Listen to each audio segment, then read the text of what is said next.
Okay, folks, welcome to this year's Calpe. This first session will be dealing with plants and botanic gardens, but some housekeeping announcements before we begin with the talk. So, due to the ongoing restrictions with regard to COVID-19, face masks must be worn at all times inside the conference hall, and hand sanitizers have been provided. Please avail yourselves of those. Social distancing at a minimum of 2 meters should be observed throughout the rest of the university facilities, and please use a face mask where social distancing is not possible, but in fact we would encourage you to use a face mask all the time.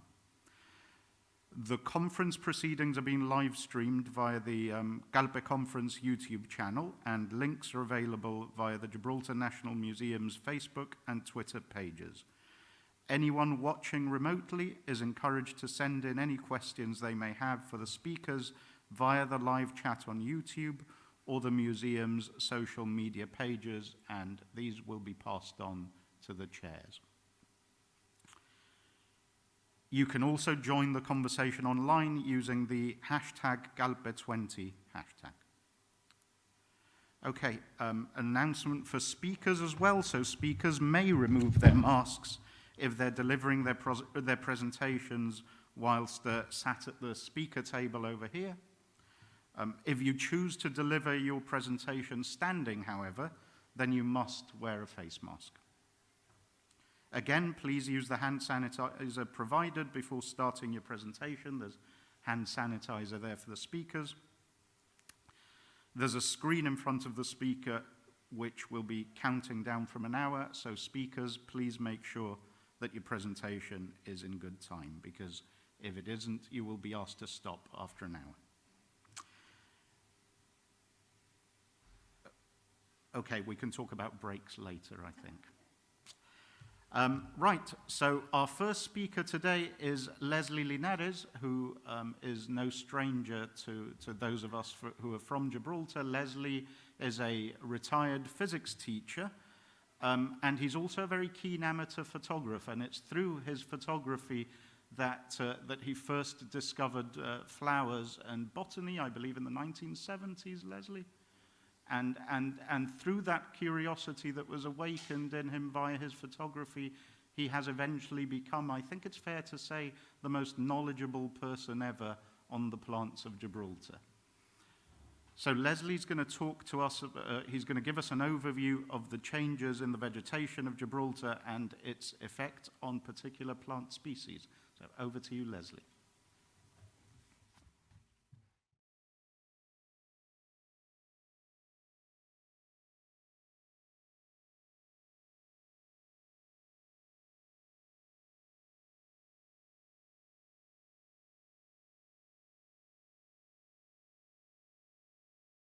Chancellor, distinguished guests, thank you very much for inviting me to participate in this conference. It is a great honor to be able to do so. An overview of the changes in the vegetation of Gibraltar and its effects on particular plant species. I have been documenting, cataloging, studying, and photographing the flora of Gibraltar for the past 45 years. And over this time, I have been making observations on the changes taking place in the natural vegetation and on the impact that these changes have been having on individual plant species. This presentation is based on these personal observations. To begin with, and just to lay the foundations, if you like, I'll just go through the main vegetation types that we find here in Gibraltar. First of all, we have the maquis. It is by far the greatest habitat, the largest habitat in terms of area that we have on the rock. The maquis consists of dense vegetation, for the most part impenetrable. So this area along English Way shows, consisting of various species of small trees and shrubs, linked by creeping plants and climbing plants, making the progress through the vegetation largely impossible in many times. Sometimes the maquis opens up by means of footpaths and so on, and we'll have a little bit more discussion on that later on. Secondly, we have the garrigue. The garrigue is more open vegetation, consisting mainly of low shrubs, usually we say up to about knee-high, and is very rich in plant species. So if there's no overhead cover, then plants proliferate. We also have the coastal vegetation.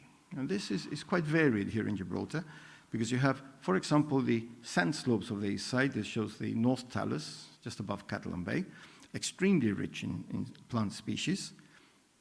You then have the vegetation along the cliff tops, like this view along Europa Advance Road shows. And we also have, closer to the sea, the Europa foreshore.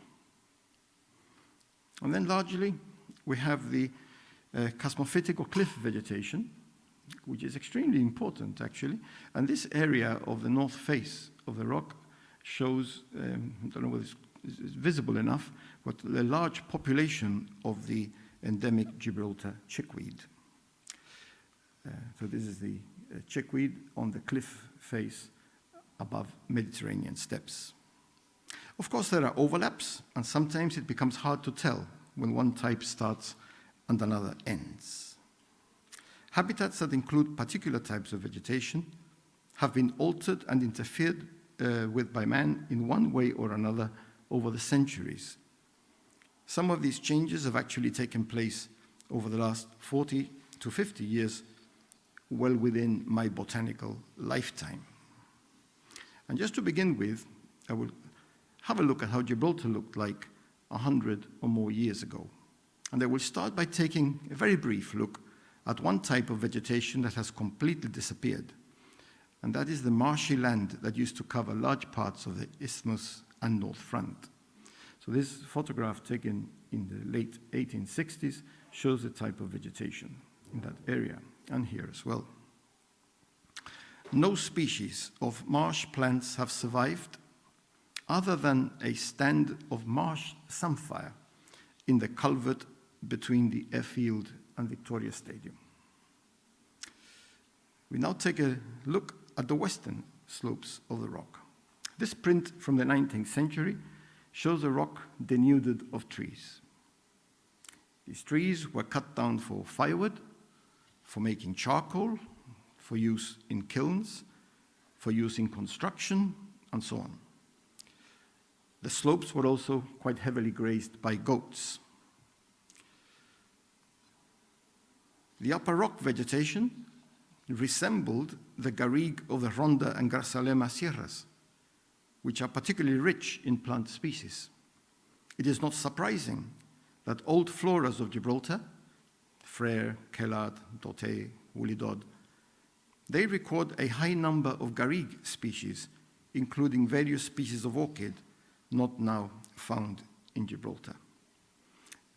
This photograph from a different angle shows the area, the northern part of the rock, shows in the Willis's area and what we call the lower slopes of the rock.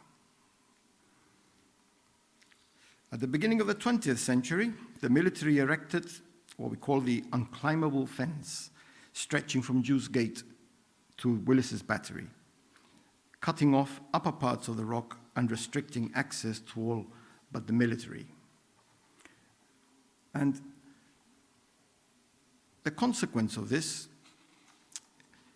is of allowing the vegetation above the fence to slowly regenerate and the cover of shrubs and trees to increase, the garrigue vegetation gradually developing into maquis. It is quite clear in this photograph there how you can almost draw a line across the middle of the photograph, and you can see what we call the lower slopes, virtually lacking trees, and above the vegetation regrowing.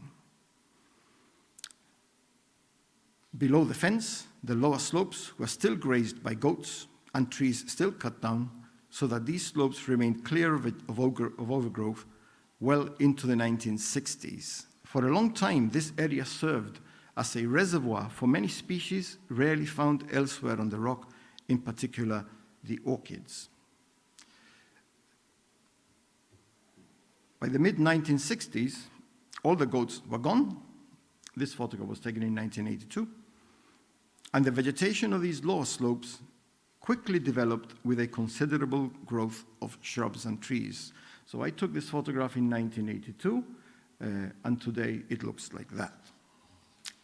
This has resulted in the subsequent loss in the abundance of species found there and leaving some species hanging by a thread. For example, Belardia trixago. This used to be quite abundant on the lower slopes. There aren't any there now. Linum biene. Again, not particularly abundant, but there was quite a few of them. I haven't seen Linum biene now for over 10 years. Laphilus certifolius, again, rather pretty member of the pea family. Last time I saw this was about 5 years ago, again in the lower slopes. Scandix pecten veneris is an interesting one. Now, because it's so impenetrable to get up to the areas where I last saw this particular species, I haven't been able to check it out. But a good colleague of mine from Gons, Martin Moroni, I gave him instructions as to how to get to where I last saw them. And last year he actually confirmed that they were still there. So I was quite pleased about that. The small flower tongue orchid, Serapia parviflora, there were quite a few of them around the lower slopes. And every time I go there now, at least in the areas where I can reach, and there's far less now. And then, of course, the mirror orchid, the lower slopes, in fact, were the main site for finding mirror orchids. And again, I had been unable to check them out, and my good friend Martin Moroni checked them out last year, and there was about 3 or 4 still left in the same place I'd seen them about 15 years ago. The site is also important for the least common of our 2 lavender species. This is Lavandula multifida, but the abundance of this species is also being affected by the overgrowth. Turning to another area, so the area below Rock Gun, which for a long time was cleared and maintained as a water catchment area, this has been allowed to return to nature. So if you see, this one was taken in 1990, and you can see already the vegetation growing up there. This was taken in 2006, so you can see how the vegetation is growing. And going up there, closer up, there are still areas or patches which still looks more like garrigue, but certainly all that eventually will become completely covered.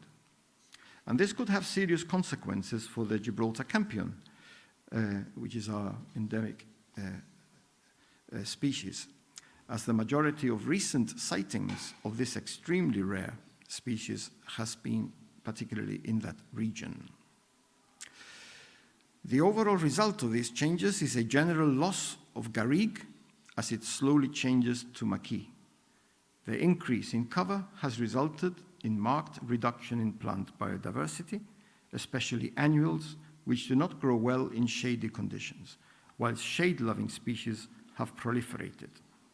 Such a change has been occurring along Mediterranean Road. This has seen the loss of Gibraltar's only stands of species from the rock rose family, Cistus albidus. There may still be 2 or 3 shrubs of this along Mediterranean Road. Cistus salvifolius, I haven't seen one up there now for years. And the rarest of them, the Helianthemum Marifolium, and this one, I mean, every time I've gone up there, I just can't find it anymore. I forget when this photograph was taken, but this must have been taken in the mid-1980s or so. Many species of open ground manage to survive in man-made clearings, such as fire breaks, footpaths, and along roadsides. And this is quite important. The maquis is very dense, And as soon as you make clearings, fire breaks, roadsides, footpaths, then you have the survival of the annuals in particular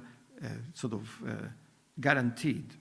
So you take a look at some of these roadsides and footpaths. For example, Queen's Road. This is in 2014 when parts of Queen's Road were cleared, and even our Gibraltar candytuft made an appearance by the roadsides there.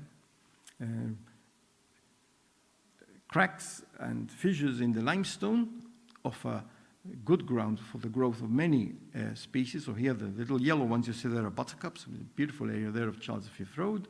The footpath that goes past Devil's Tooth and goes up to Buena Vista, again, marvelous and very rich area for annuals. English Way, of course, is fantastic for the number of species you can find. Mediterranean steppes, again, here's one view of Mediterranean steppes, and there's another.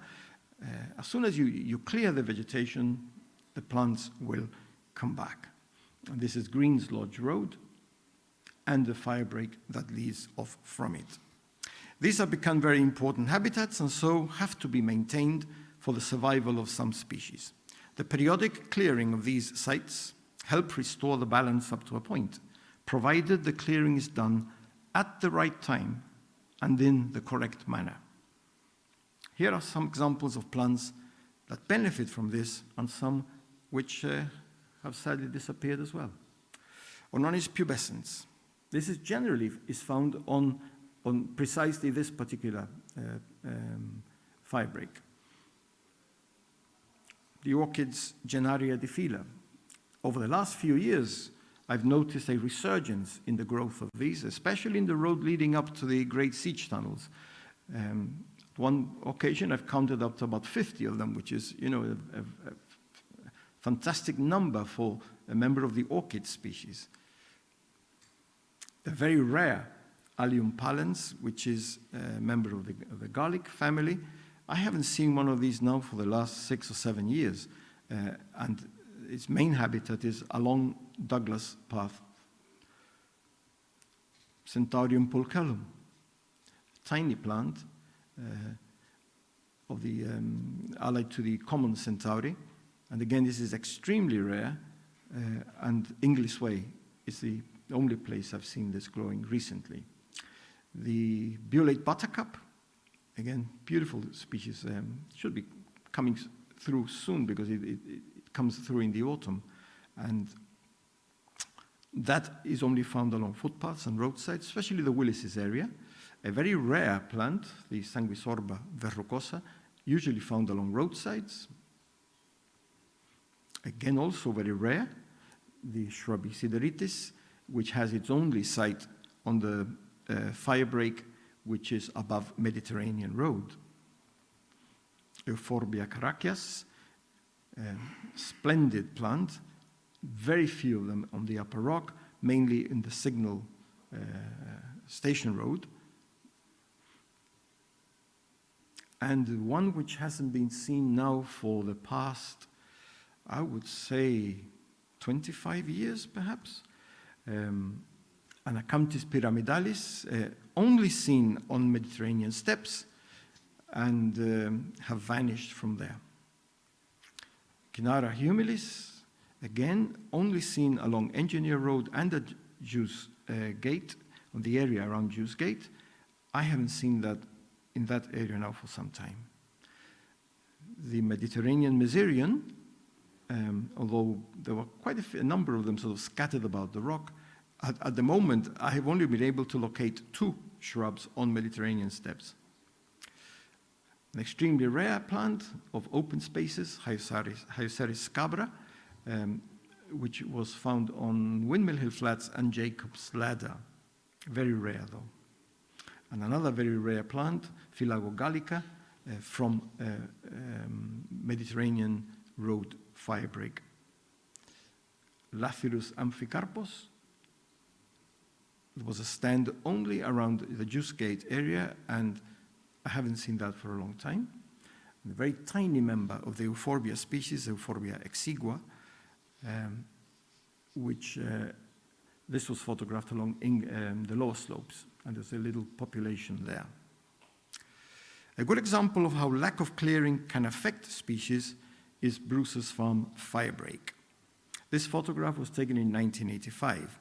When this was cleared extensively during the 1970s by the MOD, the area was home to species such as Nepeta Tuberosa, Pulicaria odora, the yellow form of Belardia trixago, and some species of orchid, especially the yellow bee orchid. When the MOD stopped the clearing of the vegetation, then the firebreak started to regrow. So from there to there, you can imagine the effect that will have on plant species. At ground level, you have this sort of thing. This is English way with all the overgrowth around it. Plants which have disappeared from the area are, again, Belardia trixago. There's none growing there anymore. Pulicaria odora has disappeared from there. And remember, these plants were only found on that firebreak. So they're gone, they're now extinct from Gibraltar. Ajuga eva has disappeared from there as well. And of course, the yellow bee orchid. Apart from these, some plants which are more common on the firebreak have been reduced to just a handful. So for example, we have Nepeta tuberosa, and there's only, this photograph was taken about 3-4 years ago. This year, I could only count 3 and not in very good condition. And these are only grow on a stretch of English way of about 2 meters, and that's it. Also, St. John's wort, Hypericum perforatum, used to grow quite extensively on the firebreak, and now it is reduced to about 6 or 7 plants on a stretch of about 6 meters along English Way footpath. The clearing of areas such as that between Hayes Level and Willis's magazines to provide habitat for Barbary partridge has been quite positive. So this was taken this spring, and you can see the amount of species which are growing there. In fact, in this area, you find a resurgence of the autumn lady stresses orchid, so quite a large number are now growing in that and areas above, where the lime kiln is, and also of the brown bee orchid, which I've seen a larger number this last spring. So hopefully, there's hope for it yet. I remember when I looked at this photograph, I remember, because that area where the Willis's area is, where the City Under Siege exhibition and the kiln all the way up to Princess Caroline's Battery was an area where I used to play when I was little. My dad was in what was then the security police, and there was a police post there, just north of the Great Siege. Sorry, not the Great Siege, the City Under Siege exhibition. And my dad used to do point duty there, so I lived just down the road, and we used to go up there to play. And I remember there must have been a large number of these plants around, because I remember calling these zapatitos de terciopelo, like velvet little slippers, so to speak. We were always taught not to pick them, so we never picked them. But I remember seeing these there in quite large numbers.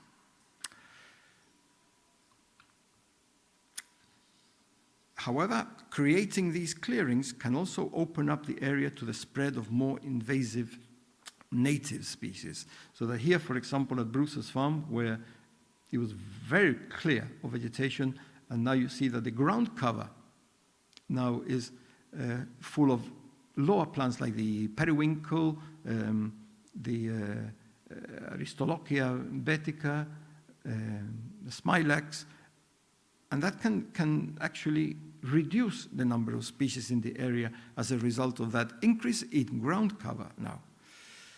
These are native, but can be quite aggressive and take over the habitat. And of course, exotic species such as Oxalis, I'll talk more about that later, will also take advantage of the removal of overgrowth. Now we go to the other side of the rock, turning to the east side. And this photo from the late 1800s shows the sand slopes. Looking at this one, it's not particularly well vegetated. There is some vegetation there in the upper corner, but I suppose the movement of sand would not allow plants to grow. And this area, of course, was covered in the early 1900s by corrugated iron sheets to form the water catchments. This photograph from 1989 shows the catchment area. The removal of the catchment surface during the late 1990s opened up the great sand slopes as a renewed habitat. So here we have in 1999, as part of the sheets have been removed, then at ground level, 1998, with the matting that was laid down being blown about by the wind, gradually increasing to this. And then this is in 2003, how the MOD area had a different type of matting laid down, but all that eventually disappeared, so that today the whole of the slopes have returned to nature. These slopes have developed into an extraordinary sand dune coastal habitat, with the typical vegetation of such habitats taking hold and spreading throughout. So at ground level there, you see that it's almost like a grassland at what is it, 35 degrees or something that the slope is at? But the plants returning there is fantastic. Here you see a little population of the giant verbascum Thapsus giganteum, and here again the verbascum and the Ononis natrix among it as well. An excellent habitat. There are other species that have increased in the area, and even the introduction of a new species like this one, Anthelis hamosa, which hadn't been recorded from the rock before, and yet has come back there. Is now growing quite well. And other species you can find there, Cacris libanotis, member of the carrot family, a very rare species of the area, Serinthemagia gymnandra. It's in a very small area, very strongly scented pink, Dianthus broteroi, Crucianella maritima, Medicago marina, and in 2008, lo and behold, one plant of our endemic Silene tomentosa, the Gibraltar campion, suddenly appearing there. In fact, this was the last time that we've seen a wild Silene tomentosa on the rock, which is quite fantastic. Obviously, they must be growing on the cliffs above. In fact, Wally Dodd, and I think Kellard as well, refer to seeing this species on the cliffs above the sand slopes. So hopefully they're up there. I suppose it will take some abseiling to find out. I'm out of that. If anyone wants to offer, you're very welcome. Most of the sandy shoreline habitats around Gibraltar have disappeared, and with it the corresponding sand dune vegetation. The only such habitat is that at the top of Western Beach. This photograph was taken in January 2007, but by May of that year, that had happened. The government decided that the people using Western Beach needed more space above it, and they reduced the dune. You can see the dune going all the way down to the far end, and it was reduced to that, which resulted in a crash in the number of species found there. Recently, the dune has been mostly restored. It's been allowed to grow back, thank God for that. And the species are returning. So you have species like the sea holly, the sea daffodil, and so on. And I'll show you a few pictures of that. In fact, in 2018, Greenark, who had grown small bulbs of the sea daffodil in their nurseries, had a program of planting these out, and I helped to tell them where exactly they planted. So they planted quite a large number along this regenerated sand dune at Western Beach, and also at North Front Cemetery. And this is the sea daffodil, beautiful little plant. And obviously we are getting back also some sea holly, extremely rare in Gibraltar, but hopefully we'll get them back, as also the very rare Cutandia maritima, Cutandia grass, and the Salsola cali, the prickly saltwort as well. However, in many of these habitats, especially in clearings and other open areas, the spread of introduced exotic species is threatening the native vegetation. Of the 678 species recorded to date for Gibraltar, 82 are introduced. Woolly Dod from 1913 only records 18. On the east side sand slopes, we have Carpobrotus edulis, beautiful, but again quite invasive, and also Agave americana. And you can see the yellow area, I'll talk about that later, of the Oxalis Pescapre as well. More recently, however, we have a more dangerous species coming in, and that is Acacia cyclops. Acacia cyclops is quite invasive and has become a serious threat to the habitat. So that in parts, it is spreading, as you can see there, and here, and here. And although there was an operation carried out a few years back of the removal of Acacia cyclops on the more southern area of the sand slopes, and it was quite successful, but it is coming back. And I think this area needs very careful attention, honestly. Because there are plant species there like Scilla ellitoria, beautiful species, which can be wiped out if Acacia cyclops continues to spread. As also Hippocaris salzmaniana, which only grows in that area on the sand slopes. This beautiful grass, Vulpia alopecuros, and also the one from Western Beach as well, Cutandia maritima. Around Europa Point, you have a serious invasion of species like the aloe. There are two species of aloe there, and agave, and Carpobrotus. This is another area of Europa Advance Road above where you see the aloe arborescens there, and the yellow species around the back, Senecio angulatus, which is a real serious threat. And that is also spreading in a few parts of the upper rock as well. And it will cover large areas and can cause a lot of damage. And because it is a member of the daisy family, you can imagine the number of seeds that this will spread.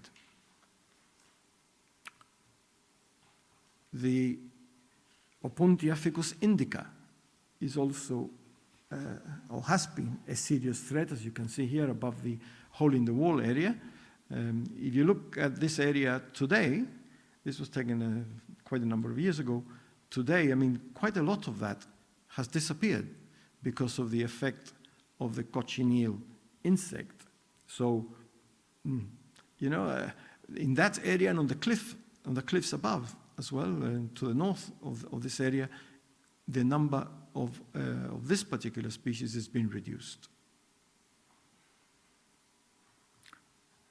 One particular species has become a serious invasive throughout the rock, and this is Oxalis Pescapre. And you can see the spread of this species not only on the sand slopes on the east side, and you can see it here as well, quite a large invasion, but if you look carefully, you can also see it on the cliffs above. You can see this sort of a yellow tinge on the cliffs because it is growing quite heavily up there. And quite serious enough is this on Windmill Hill Flats. Now, Windmill Hill Flats is home to a very large number of species that are found nowhere else on the rock. Now, what can you do about this? I don't know, really. I have no answer to this. But I'll show you some of the species that could be under threat if this is allowed to spread further along Windmill Hill Flats. I don't know whether it can be contained, but we have to look at this seriously. So you have the Plantago Serraria, a sawtooth plantain, which is only found on Windmill Hill Flats. Lotus tetragonolobus, a member of the pea family, which although it used to be found in other parts of the rock, but now has been reduced to a small population on Windmill Hill Flats. Salvia verbenaca, only found on Windmill Hill Flats. Thesium humile. Now this plant, very small, and there used to be a small population about Levant Battery and on Martin's Path, and then Windmill Hill Flats. The populations on Levant Battery and the Martin's Path have disappeared because of overgrowth of vegetation, and there was only a few plants on Windmill Hill Flats. And again, this is under threat. The last time I went up Windmill Hill and I searched for this, I couldn't find any of them. So it could very well have gone extinct locally. Beautiful little plant, Philago pygmaea, tiny plant, only found on Windmill Hill Flats. But I tell you one thing, I mean, it's so difficult to spot and to find that it could very well be growing elsewhere, sort of laughing its head off every time I walk past and sort of saying, you know, hey, I'm here, but you can't see me. They're very small, very easy to overlook, and again, under threat. We also have our only true crocus, Crocus serotinus salzmani, only found on Windmill Hill Flats, and the population of this over the years has been decreasing. I haven't been up there checking them for the last 4 or 5 years, so I can't really say how many there are now. Perhaps this year, they grow sometime in November, so perhaps we could have a little expedition up there to try and see how many we can find. And last but by no means least, we have the Bee Orchid, which although there were some on other parts of the upper rock, certainly the only stand that we know of now is on Windmill Hill Flats.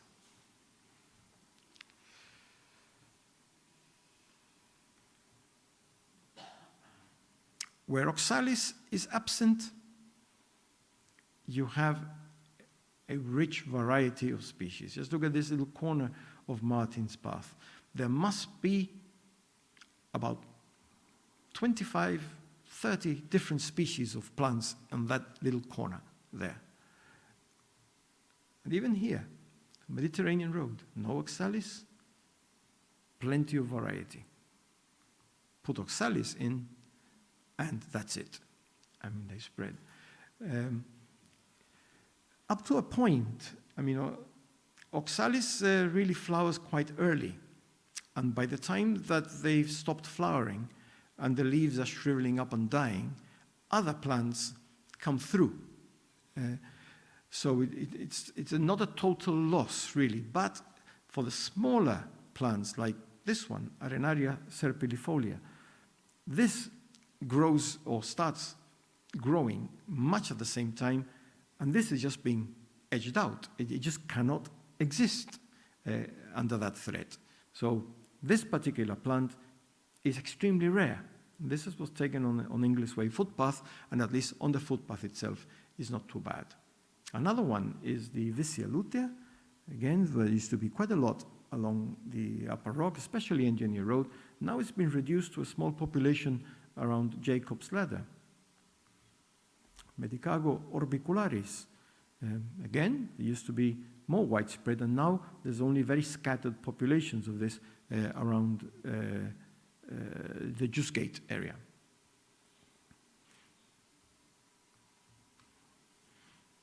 Have a look at this little. This is the little corner of the lower slopes footpath. And I don't know if you can see, but there are the bottom, near the bottom right, you see some broad leaves. That's the brown bee orchid. And there's another one growing around the middle. And in fact, in that little spot, there were about 6 or 7 plants of the brown bee orchid, which was fantastic because I hadn't seen as many brown bee orchids in one little space as I saw, and this was taken last year. But if you look very carefully, Oxalis is already invading their space because there are some, especially in the very bottom corner and around the edges, it's already there. And to be honest, you go along there, you see that, and then you say, well, what can you do? Because you can't really do very much about it.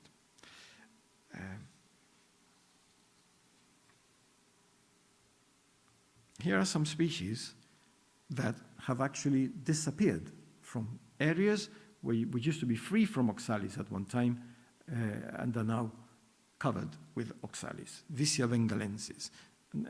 I suppose that many of these species I'm showing which are rare, some of you may never have seen at all, because they were rare before and they've become even rarer now. So they don't escape my attention. I can spot them, but they're very rare. Vicia bengalensis is a beautiful climbing plant. That's gone. Trifolium angustifolium, the narrow-leaved trefoil. I haven't seen those now for years. Disappeared now. Bellis sylvestris. Used to be found along Douglas Path and Mediterranean steppes. Gone now. No more. Centaurea calcitrapa. Principally on Windmill Hill Flat. Gone.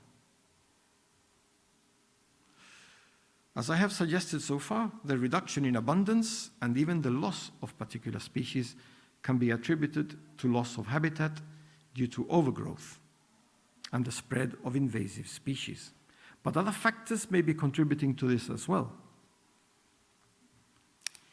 So this is a view of the Rock's upper ridge and the east side cliffs. I remember many years ago going up to this spot, which is above Douglas Path.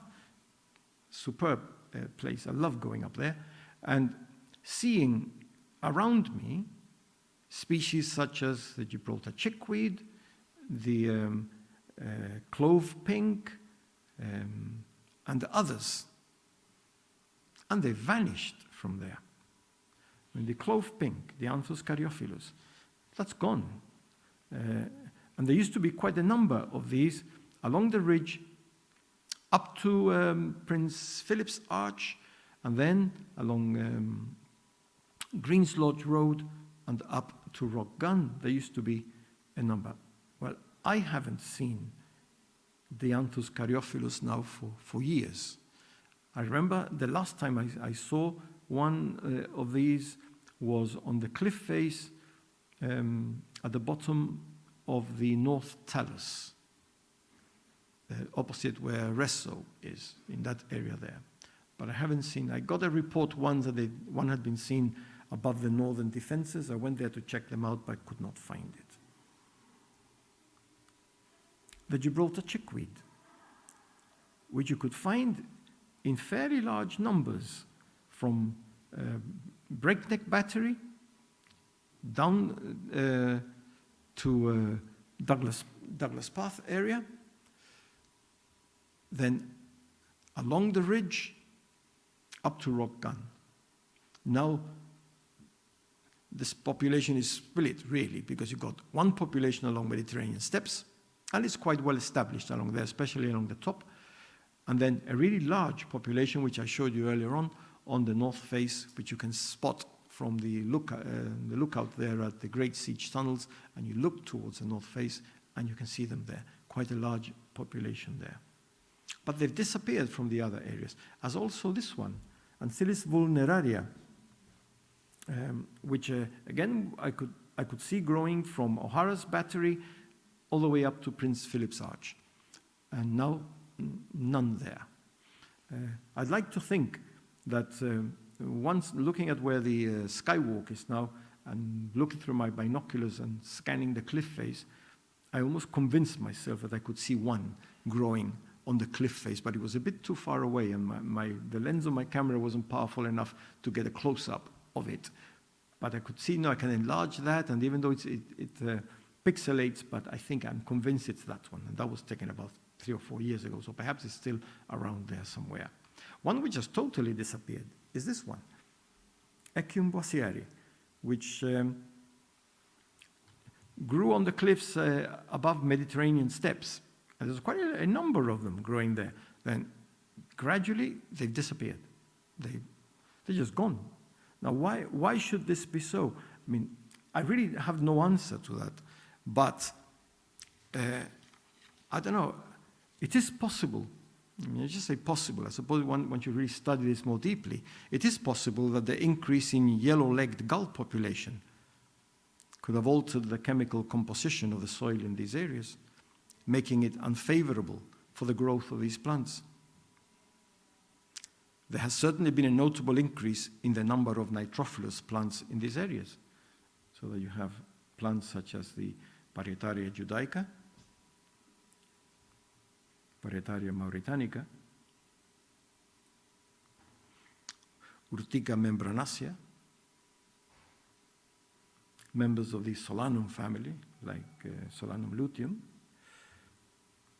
and the crown daisy, Glebionis coronaria, which one associates with extra nitrogen in the plants. And wherever there's been a decrease in these species I've pointed out already, there seems to be an increase in these. So it's, I mean, pure speculation, but perhaps a study can be made of this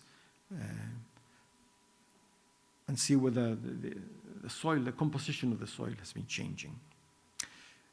Also possible, you have the large number of macaques which feed on the natural vegetation of these areas. That could be a factor, I don't know, but it could have some input on this. I mean, certainly where macaques are growing, for example, at the top of Mediterranean steppes, now you have a troop of macaques which seems to be making its home around that area there.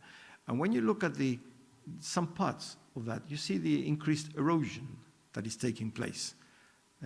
And you see where plants used to be growing out of cracks or fissures in the limestone, and the movement of the macaques seems to be eroding that to such an extent that the number of plant species found in these little cracks and things seems to be decreasing.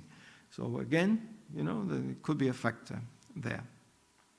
Lastly, it is possible that climate change and the accompanying global warming could be having an effect on some species that prefer and thrive in cooler climes. This could very well be so in the case of our emblematic and endemic Silene tomentosa, which many of the Silene group prefer cooler climes than we are getting more recently. It is a sobering thought that of the 678 species recorded by me on the rock to date, 109 native species have not been seen during the last 10 years or so, and that's a large percentage.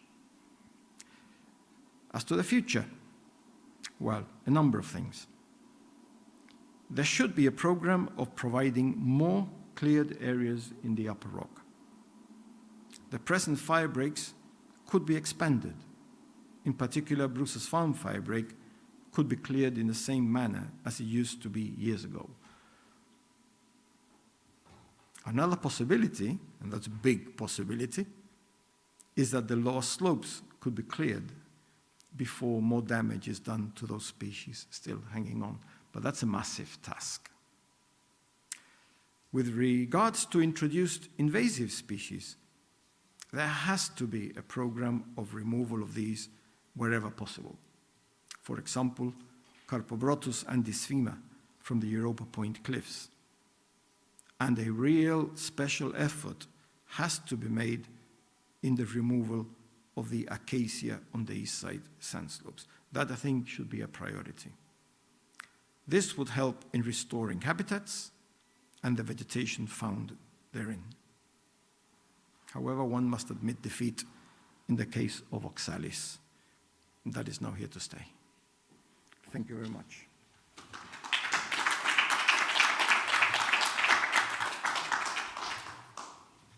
Okay, thank you, Leslie, for an excellent and typically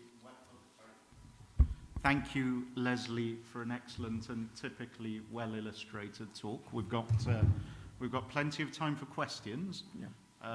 I'm going to start with one or two comments and a couple of questions of my own, and then we can open up to the floor and perhaps if we receive any questions as well from viewers online. The first comment that I will make is quite simply that as we'll see, I think, from other talks throughout the 3 days, these factors that are impacting plant diversity have knock-on effects. They affect other groups as well. So plant diversity is in fact extremely important to biodiversity as a whole. What role would fire have played in the regulation of vegetation structure? Quite an important one, I should think. I remember many years ago a large fire occurring in the area of the Bruce's Farm firebreak. The number of plant species that came in after that, when all that overgrowth had been removed by the fire, was quite amazing.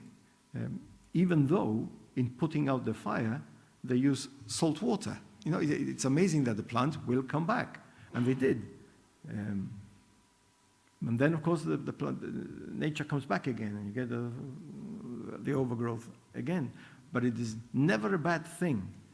I mean, I'm not inciting arson here now, but certainly it's not a bad thing if some areas can be actually, you could have controlled burning of some areas to reduce it. And in particular, an area that I'm thinking of course, is the area of Windmill Hill Flats, the slopes south of the signal station. That was actually devastated by a fire many years ago. And the amount of plants that came out there at the time was fantastic. Now it's overgrown again. And some species like the crocus and Thesium humile, I think have been reduced in number precisely because of the increase in overgrowth there. Yeah, no, I think that, I must stress again that nobody's advocating arson. Absolutely. Here, but fire is a very important factor in Mediterranean shrublands. Yes, and it happens naturally, obviously, in lightning strikes and so on. And you do get that yeah. As a necessary thing sometimes. Okay, any questions from the floor? Charlie. Leslie, how is the Gibraltar saxifrage doing? The Gibraltar saxifrage, I haven't shown that one. Again, you know, that I have to be careful of the timing. I wasn't too sure. I can sometimes overdo my talks, but by half an hour. So I've been very careful this time round. The Gibraltar saxifrage, the ones at the top of Mediterranean steppe, there's a small stand there, is still there, but not doing as well as in the past. The ones along the road up to the Great Siege tunnels, they are doing very well. They are progressing. I remember once many years ago walking along there, and this is many years ago, when they used to scrape the roadsides and clear the roadside, and I don't know whether those of you might remember that. Going for a walk up that way, and I saw a team of workers there scraping the limestone precisely, just before you get to where the saxifrage were going. And I just lost my cool there with them. I just ordered them to stop, and eventually phoned the environment, and they stopped it. They had to stop. I said, look, you are removing endangered species which are highly protected. So they're doing very well there. And of course, there is a very large population up at Rock Gun. Now, I don't know whether works are happening at Rock Gun or they're going to be, or something is going to happen up there. I don't know. I've got this feeling that I heard somewhere that something was going to be done up there. And I hope that we are on top of that they don't meddle with the population of Gibraltar saxifrage up there. And they're also on the north face as well. Those plants were all mapped before those works were commissioned, so hopefully that will fair enough. That would protect them. Yeah. Okay, we have a question via YouTube from S. Chiswell regarding the sand slopes after the water catchment removal. Were the two types of matting used biodegradable, and was any wild seeding attempted? Right. The two types of matting were biodegradable. And in fact, if you go there now, there's very, very little signs of the matting. Completely, virtually gone. You really have to look for them.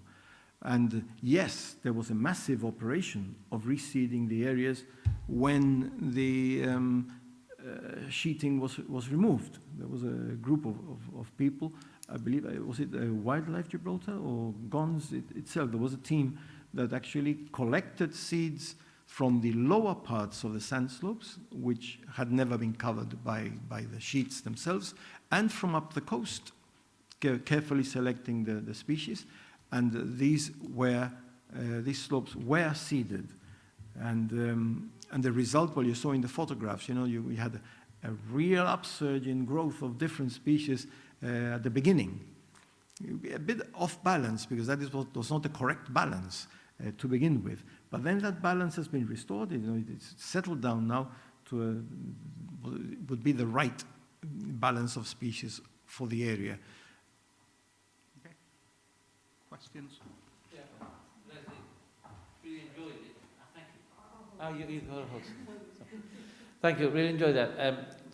Just so people don't despair, because obviously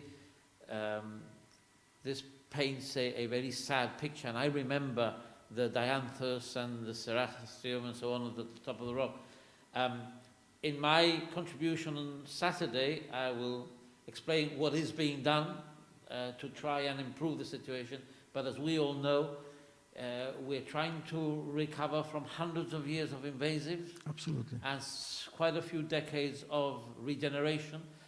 But there'll be a few good news stories, and you've mentioned a few yourself. What I can say is that the removal of the invasives along Europa Advance Road is due to start this week. Oh, brilliant. All the capabrotas and so on, just to give a little glimmer of hope so everybody doesn't leave here totally depressed.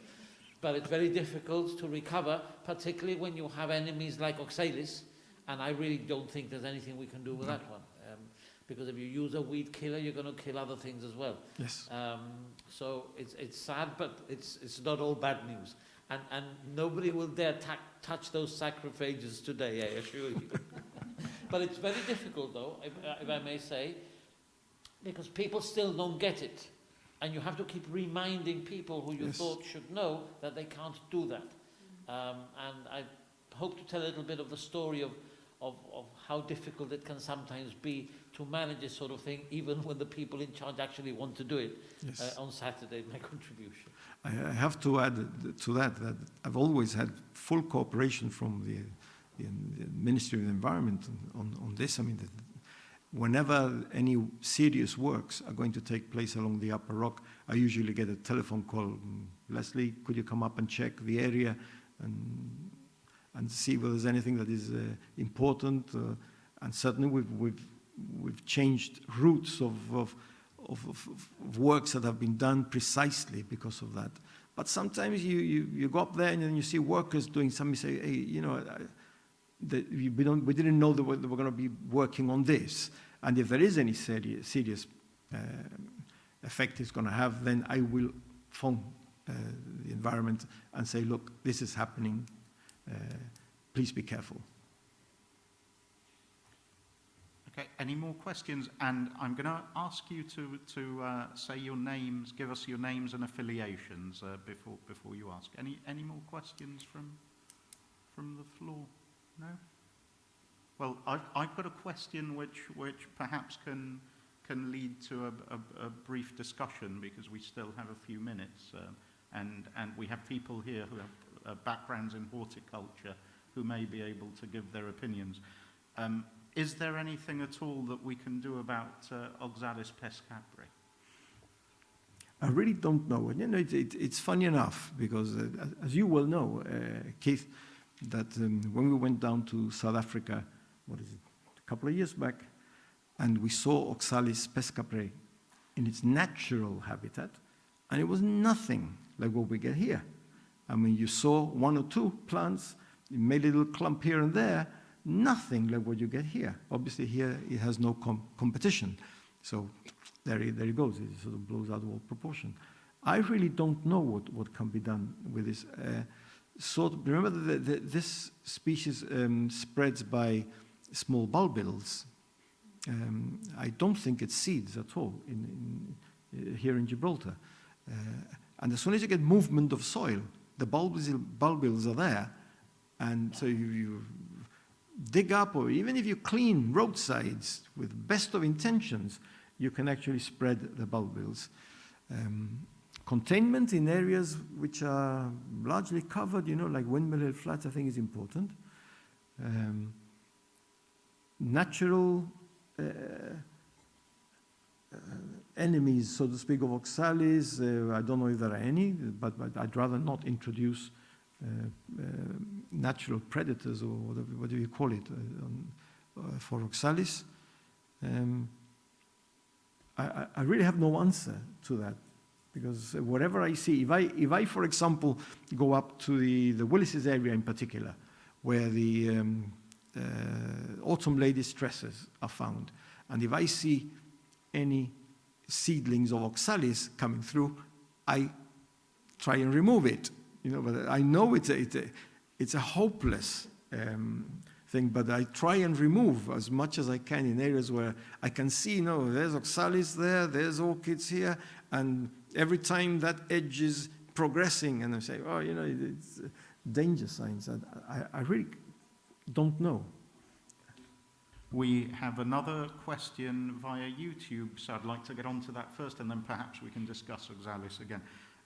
This one's from Salian Mascareñas, who is asking whether you're training anyone else to understand all of the different plant species. I'm not training anybody personally. Certainly via GONS, we have people who are increasingly interested. So you have my good friend Martin Moroni, who's really, really interested in this, and certainly working like Mike Gregg, yourself, and others who are interested in the botany. But personally, I am not training anybody for this. But we do have a solution, because we have an online flora of Gibraltar which lists all of the species of gib and gives information and, yes, and provides photographs and so forth. So in fact that's even more robust than... Yes, and the online version, if you like, of the book that we produced, the Flowers of Gibraltar, many years ago, what was it, 1996, I think, that we produced that. We had thought of expanding that to include all species, and then we said that was going to be expensive. So we decided to have the website, the Flora of Gibraltar. And that really is a living website, because we do update it.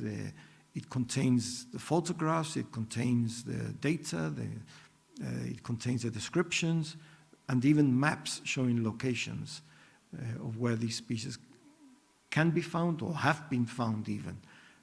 And that is a very useful, certainly, database that people can log into, and they can obtain a lot of information from it.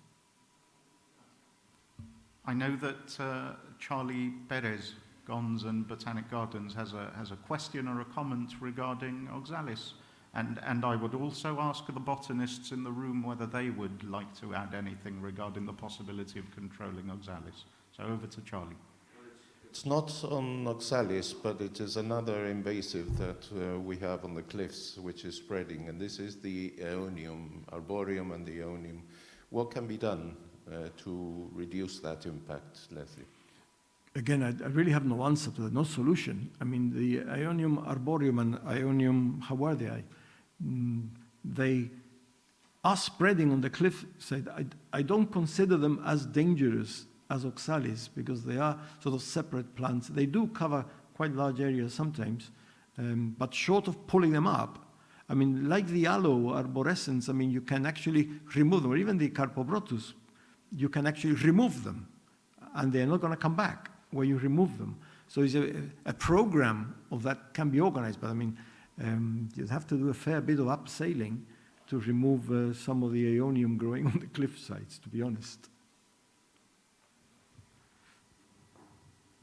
Anybody else have a question?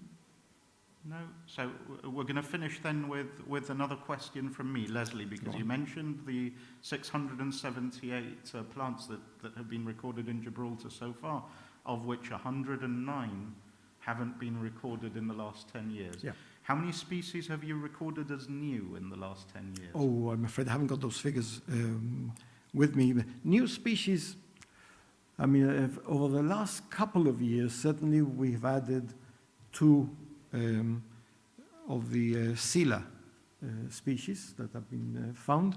But usually new species are few and far between. And if you find them, it's not going to be large numbers. Usually you see a small population here, a small population there. So we're talking about net loss then? I think net loss, absolutely, yes. Okay. Well, thank you very much. Before we break up, I should say that that tea and coffee will be served at the Bistro Point restaurant just next door. And please note that we must all be seated before they can begin to serve. The next session will begin at 11 a.m., so please let's make sure that we're all back here on time. Thank you very much. Thank you, Leslie. Thank you.